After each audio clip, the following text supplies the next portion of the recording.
દરેક સીટ 5 લાખથી વધુ મતોથી જીતાય એવો લક્ષ્યાંક લઈને અમે આગળ વધી રહ્યા છીએ.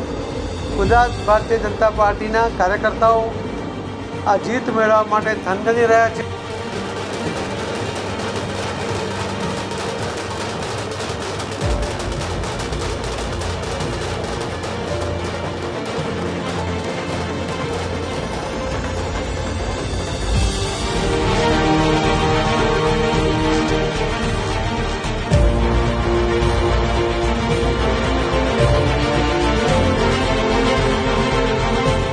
જન સુધી સરકારી યોજનાઓના લાભો પહોંચાડેલા છે.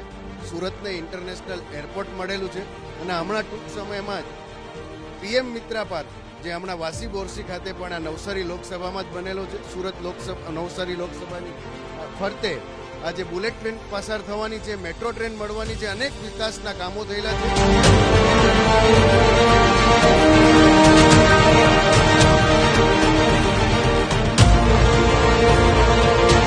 મને વિશ્વાસ છે ખૂબ મોટી લીડથી પાટીલ સાહેબ જીતવાના છે.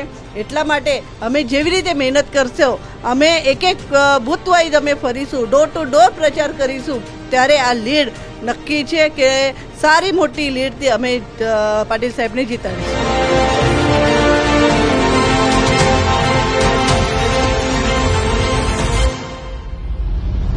CR પાટીલ સાહેબે જે કીધું છે કે હરેક સીટ 5 લાખની ઉપરથી લીડ જીતશે, એની માટેનું આયોજન ગ્રાઉન્ડ લેવલે તૈયારી થઈ ગઈ છે. 5 લાખ નહીં પણ 7 લાખ કરતાં વધારે લીડથી જીતશે. અમને વિશ્વાસ છે, કાર્યકર્તાઓને ભરોસો પણ છે. CR પાટીલ સાહેબ 7 લાખની પણ 10 લાખની પણ વધારે મતથી નવસારીની બેઠક જીતશે. સાહેબની સામે કોઈ આવે જ નહીં, કેમ કે એમ જ બિનહરીફ જીતી જવાના. અમને તો 100% ખાતરી હતી જ કે સાહેબનું નામ જાહેર થવાનું જ છે. અમને પૂરો વિશ્વાસ હતો સાહેબ પર. આ ઉપરાંત એમને વિકાસના કામો એવા કર્યા છે કે અમારા જે સુરતની આખી સીરત બદલી નાખી છે. અબકી બાર 400 પાર, અબકી બાર મોદી સરકાર વધલે